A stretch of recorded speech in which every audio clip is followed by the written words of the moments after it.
TRS ప్రభుత్వ కలల project పేదలకు డబుల్ బెడ్రూమ్ ఇళ్ల తొలి దశ పూర్తయింది. సీఎం కేసీఆర్ ఇవాళ లబ్ధిదారులకు ఇళ్లు అప్పగించబోతున్నారు. ఇక రాష్ట్రం మొత్తం మీద ఇదే మోడల్ అమలు చేయబోతోంది ప్రభుత్వం. దేశంలోనే ఇది ఆదర్శ పథకం అంటున్నారు మంత్రులు. ఇప్పటికే పలు రాష్ట్రాల ప్రతినిధులు వచ్చి పరిశీలించి వెళ్లారు.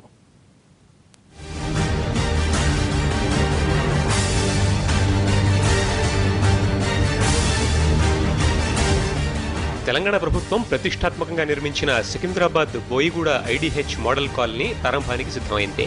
ఎన్నికల హామీ మేరకి ఈ ఇళ్ల నిర్మాణం ప్రారంభించి 8 నెలల వ్యవధిలో పూర్తి చేశారు. మొత్తం 33 బ్లాక్లలో 396 ఇళ్లు సిద్ధమయ్యాయి. ఒక్కొక్క ఇంటిని 580 చదరపు అడుగుల్లో నిర్మించారు. 2 పడక గదులు, 2 టాయిలెట్స్, కిచెన్, హాల్ ఇలా అన్ని రకాల సౌకర్యాలు ఉన్నాయి.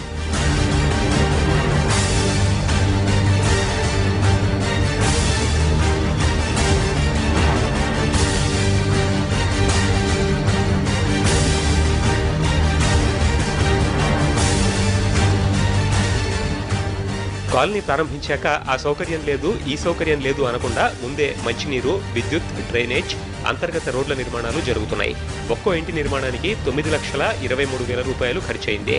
స్వచ్ఛ భారత్, స్వచ్ఛ హైదరాబాద్ కార్యక్రమం చేపట్టిన సమయంలో ముఖ్యమంత్రి కేసీఆర్ ఐడీహెచ్ కాలనీ వాసులకు ఇచ్చిన హామీ మేరకి మొదటి ప్రాజెక్ట్ ని ఇక్కడే చేపట్టారు. గతంలో ఇక్కడున్న ఇళ్లని తొలగించి లబ్ధిదారులను ఒప్పించి G+2 ఇళ్లని నిర్మించారు.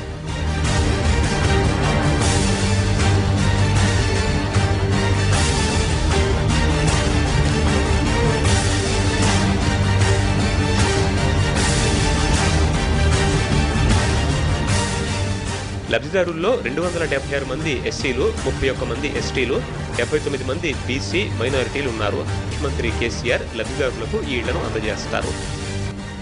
దసరాకే ఇళ్లని లబ్ధిదారులకి అందజేయాలని అనుకున్న సాంకేతిక కారణాల వల్ల ఆలస్యమైంది. ఈ ఇళ్లను సందర్శించిన వివిధ రంగాల ప్రముఖులు బాగున్నాయని మెచ్చుకున్నారు. తక్కువ ఖర్చుతో కేంద్ర, రాష్ట్రాలు చెరిసగం ఖర్చు భరించి నిర్మిస్తున్న ఈ మోడల్నే రాష్ట్ర వ్యాప్తంగా అమలు చేయబోతోంది తెలంగాణ ప్రభుత్వం.